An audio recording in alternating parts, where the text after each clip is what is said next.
globally, only 2% of females get access to venture capital funding. How can you even get to multi-million status when there are barriers to even maybe reach the first million? 86% of venture capital money goes to all male startup. Why only women? That we're trying to break, that you can build a big business. How many startups that's led by female? There are about 700 to 800 startups in the Philippines. When you think of the word investor, it's not a female that comes to mind.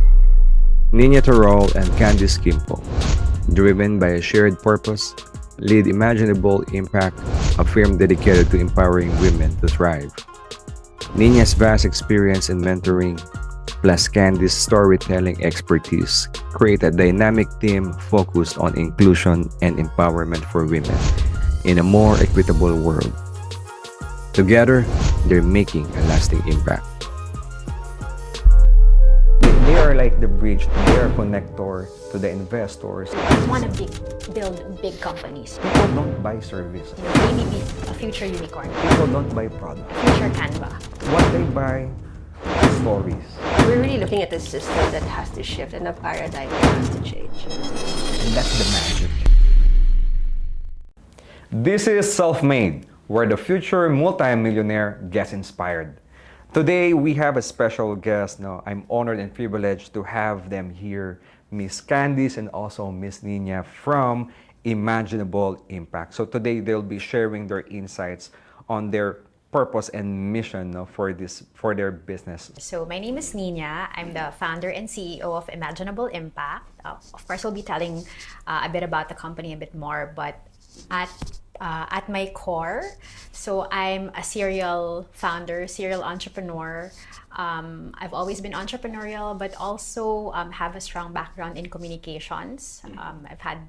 We've had decades of experience in communications, marketing, and community building. So that's what brings us to what we will be talking about in a bit. Amazing, amazing. And Hi, thanks for having us. So I'm Candice. I'm Niña's co-founder at Imaginable Impact. Like her, I've had a very strong and long career in the communications arena, a lot of editorial work, but it really has led me to become a strategic storyteller for brands and ventures who are looking to ignite action through social impact. And a lot of the work that I have to do is really building narratives around brands so that they can tell their stories better for their stakeholders and their audiences. awesome. So before we go to the business, I just like to ask muna is, what's your background? No? What's your background? Who is Candice and Niña before? Okay. I'll have you start. Before Imaginable Impact. Yeah, before Imaginable Impact. Yeah. Before Imaginable Impact, I think Imaginable Impact is really a culmination of many things I've done. So I started in editorial work as an editor and writer for multiple lifestyle magazines and moved into communication and marketing. Along the way, I actually did work for one of the first startups in the country called Chica. So I found my way through Chica. I know Chica. It's a very old. Before Yahoo Messenger or Yahoo Messenger. It's the first SMS to like web to SMS. Yeah. So I did a lot of corporate communications from them. Para sa mga millennials, it's really hard to explain what's Chica. But here's the context. Back when SMS was released in the country, it was free. Do you remember when everything was free? And then it wasn't free. So you wanted to reach your relatives and friends in America or something. So you go on Chica.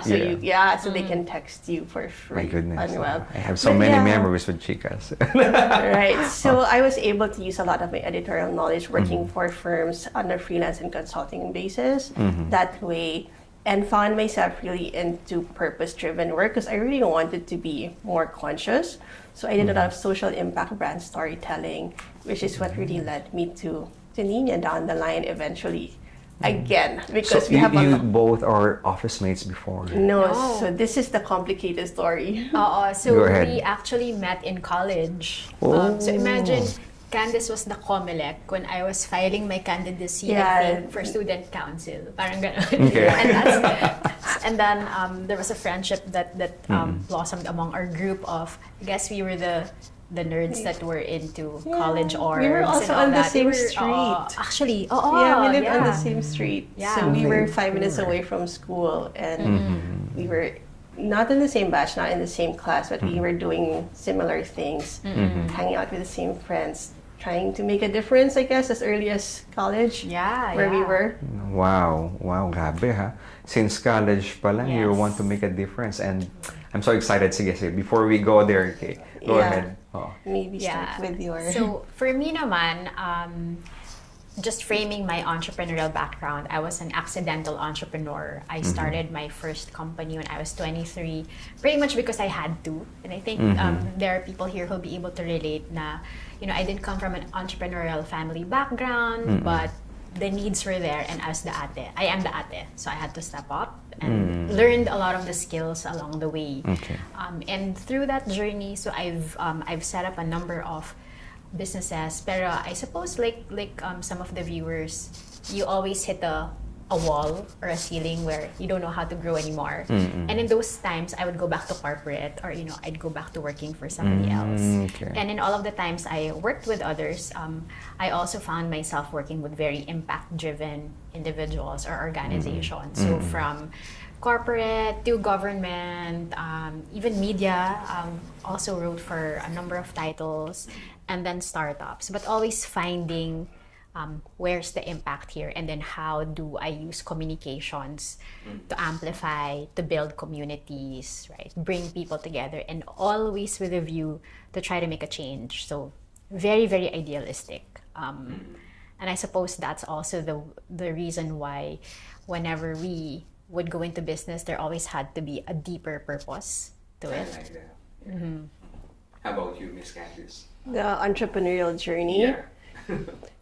I came to terms with the word entrepreneur just really recently. I always called myself a freelancer and consultant, but I think that's a wall that you build around yourself when you're scared to make the next big, bold move.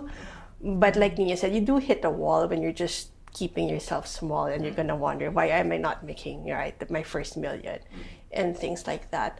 But what the journey has led me to do was, I was always insistent that I was going to design my lifestyle. So I was employed, and then I got pregnant, and I thought I was going back to work, no problem. But the child made me realize that I want a different kind of work situation.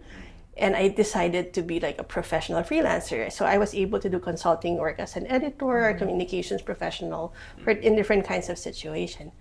But to become an entrepreneur, I think officially Imaginable Impact has been my avenue, because if I'm going to employ any kind of empowering or enabling position, I need to show that I'm able to do it myself as well.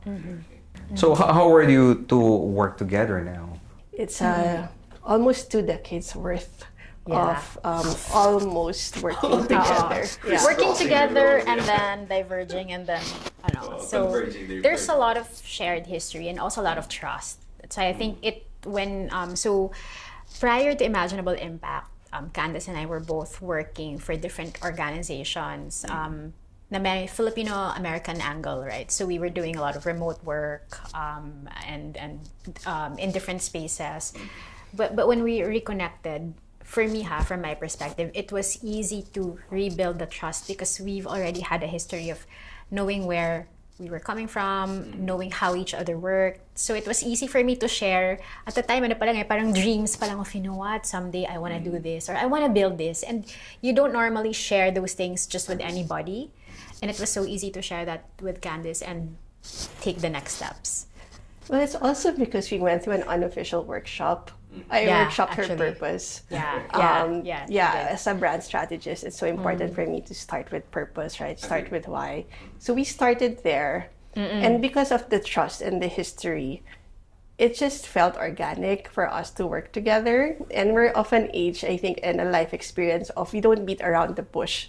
So I'm able to ask her a question, she gives me a straight answer in the same way. That would be hard with like new acquaintances or new partners where you're feeling things around. So when everything was lining up, it just made sense for us to band together because we're on the same perspective anyway of what we want to see happen. Yeah. It's really the friendship and the trust, no? The bandwidth of your understanding is really mutual, no?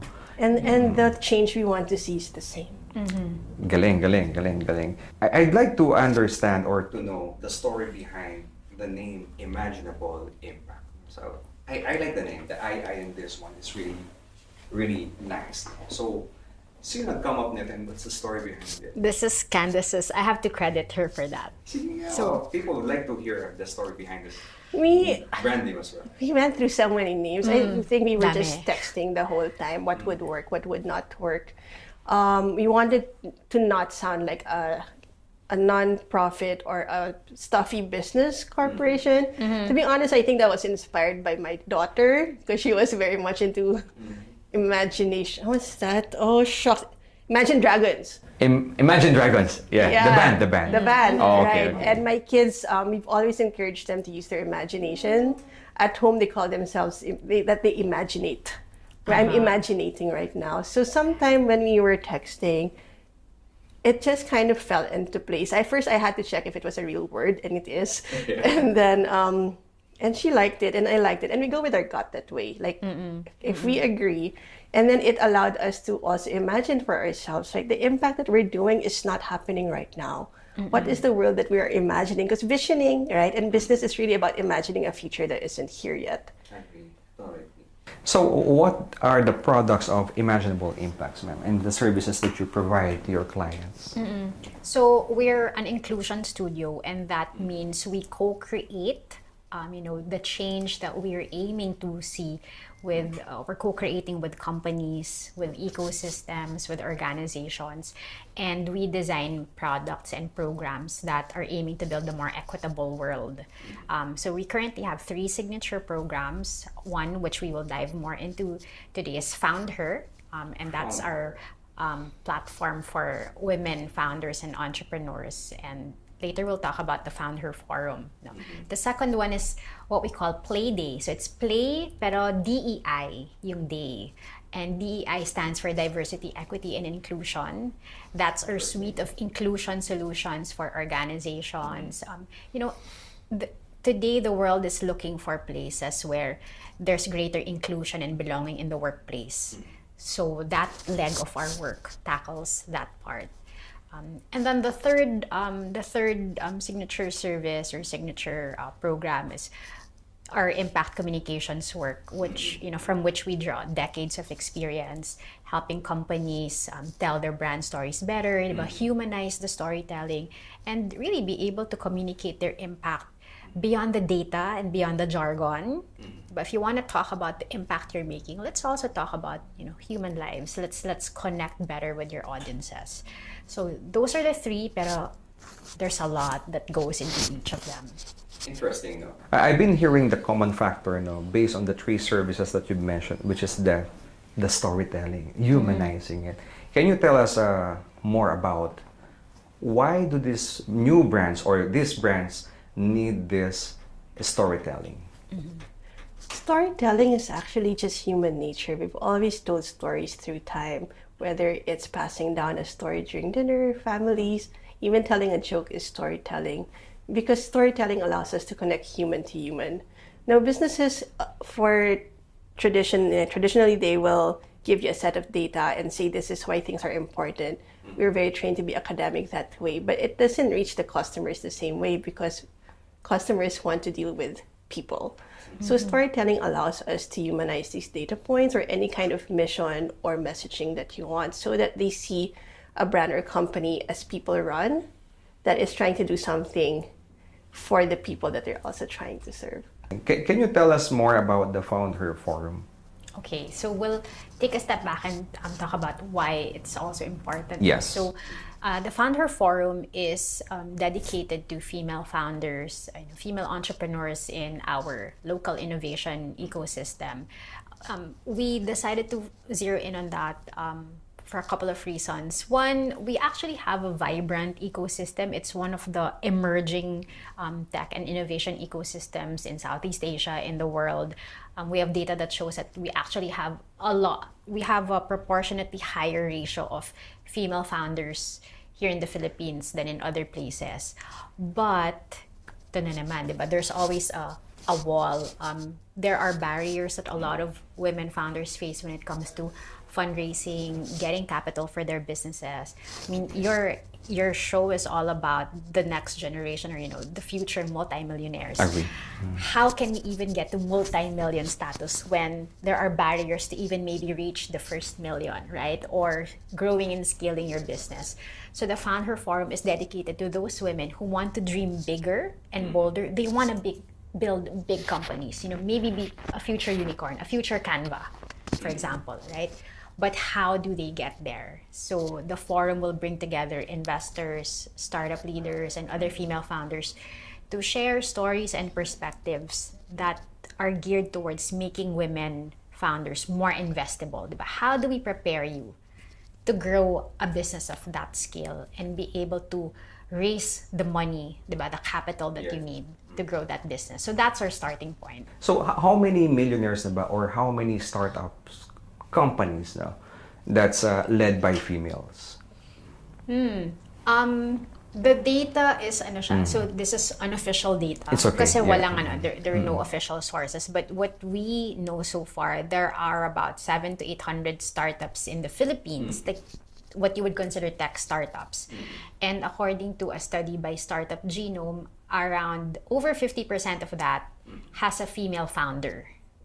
But we don't have numbers on how many of those are actually all female, like we're an all-female team or female-led team. And the numbers are also very small when you talk about how many founders or female-led startups are at unicorn status or big enough, right? So very, very, very small. Why only women? No? Kasi, of course, may mga startups na, of course, majority are men, and of course, other genders as well, no? So, why is it focus on women only? Again, just going back to data before we humanize it with some stories, diba? So globally, only 2% of females get access to venture capital funding. 2% globally. And then in Southeast Asia, pag mixed gender, meaning male, female, etc., that goes up to 12%. But if you add the two numbers together, 14, diba? 100% minus 14% means 86% of venture capital money goes to all male startup, parang all male funded companies. When you think about, population na lang, diba? Or when you think about the many possibilities, the many kinds of businesses that women can actually start and grow, then it's very, very disproportionately skewed. Why is a lot more funding going to all male founded startups versus giving opportunities to more females? So yun pa lang, there's already a huge disparity. But we, in the course of our work, we've spoken to a lot of both founders and investors, and a lot of stories have allowed us to get more insight into the problems that we're actually solving.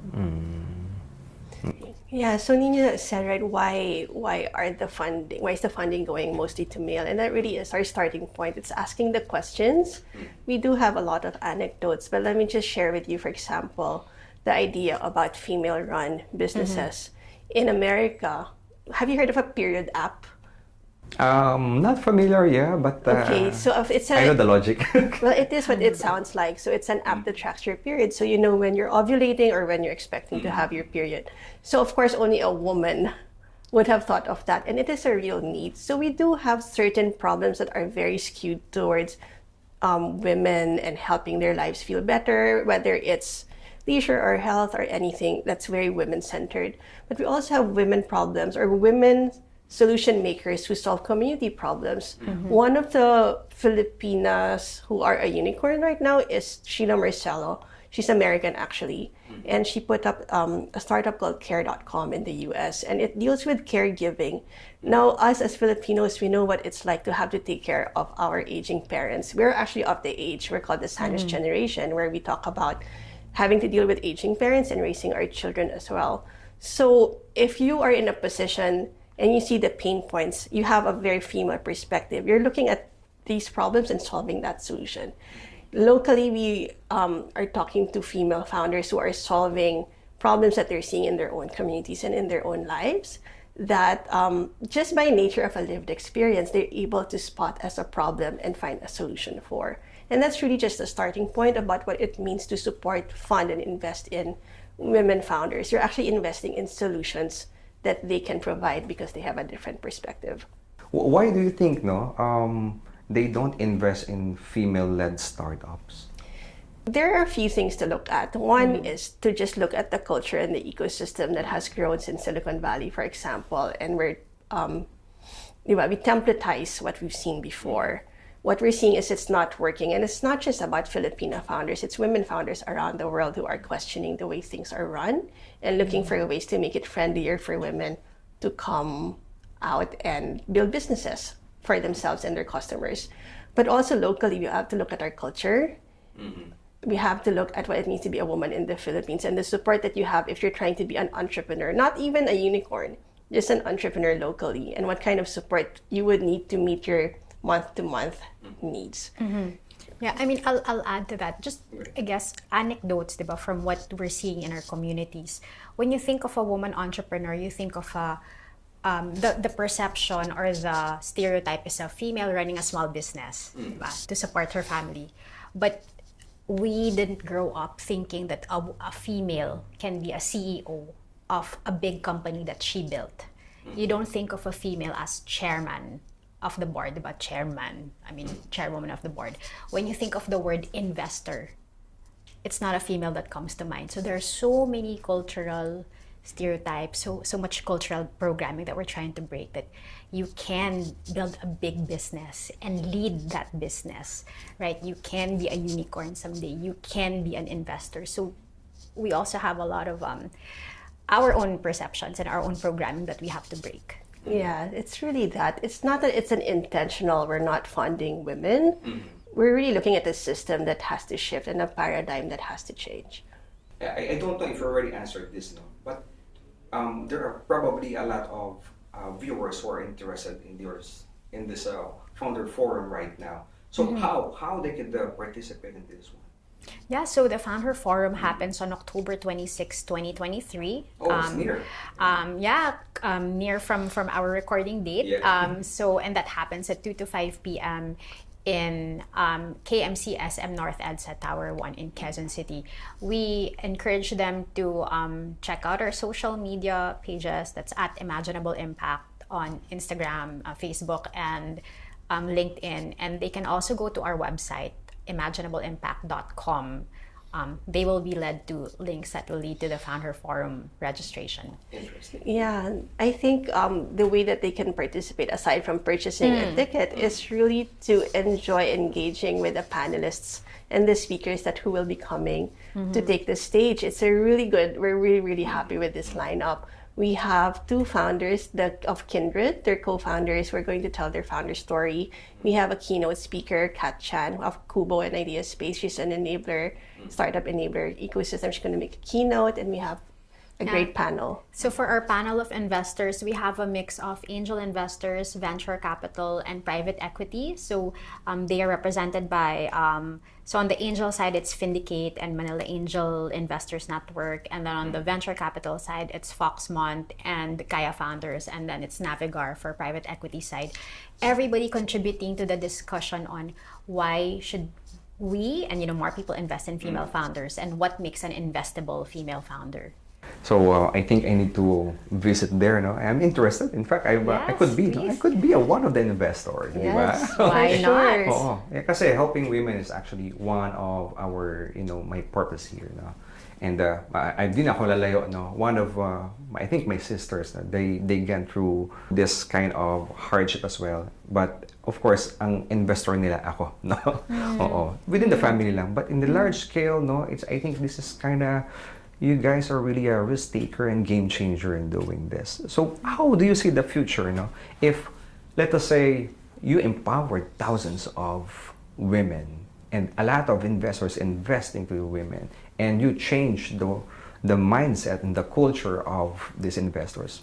So what is the world that you see? The way businesses are run will change, for one.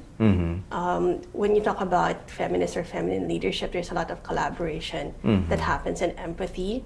And it's not just women who do this. A lot of men are starting to adopt this like modern principle of leadership. But we're talking about seeing female founders and a lot of female founders in their businesses. The services that we have are also going to change. We're seeing a lot more inclusion. Women have a tendency, or at least an inclination, to think of community and society.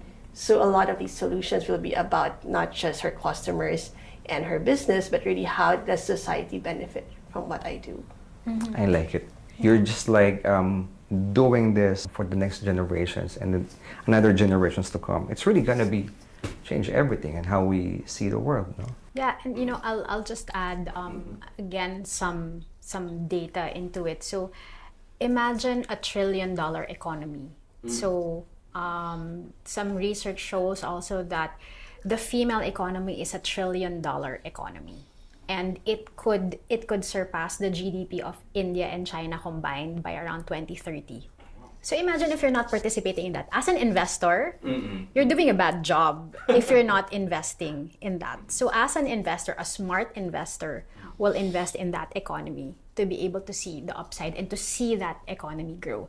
But from a human perspective, imagine, you know, another generation, like you talked about, your daughters, your sisters, your nieces, even your friends, they will someday grow up and say, I want to build my own business. I want to be a founder. Maybe I want to learn how to code, and I want to be an engineer, and I want to build a big business.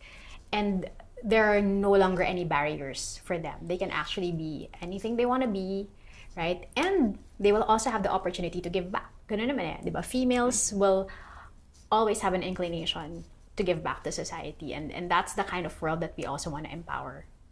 You know, when females go into business and they have to lead, it also changes their families because it changes the way you run your home. It's bound to happen. A lot of females don't go into leadership because they have to prioritize The family. yeah, and they do it out of love, not obligation. But why do we have to choose all the time? So it really means also changing policy at the state level, at the at any level, so that women have the power to be free to run their businesses. So a lot of things can change if you allow women.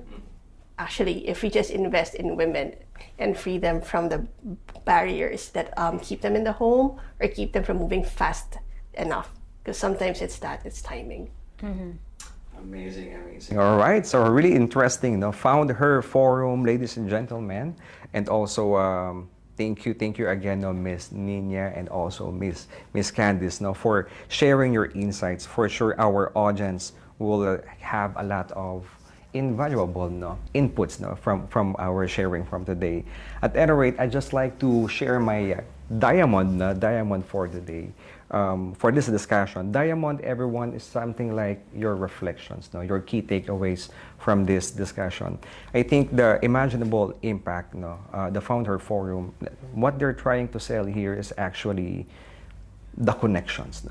They are like the bridge, the connecting the stories. They're connecting the stories. In fact, they're not connecting stories. The FoundHer Forum, but I can see here, the diamond here is their connector to the investors, and these women-led startup companies, they're connecting to their dreams. So they're actually helping these people to reach for their dreams. And then those dreams have actually, from their passion to their love on how to build their family.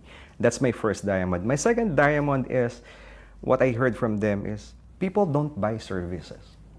People don't buy products. What they buy is the stories, the connection. And that's the magic, ladies and gentlemen. That's the magic. So if you have a really good story, if you really have this kind of passion, yun ang binibili ng mga tao. And the product and services is just like, parang the benefit of creating a really good stories and connections and those relationships from the purpose of that business and also the connection of that business to your life. All right, so thank you so much again, Miss Niña and Candice, for giving us your time with us today, and for sure most of our audience will have a lot of key takeaways as well. So I encourage everyone to please follow Imaginable Impact and be there at the FoundHer Forum. This is happening soon.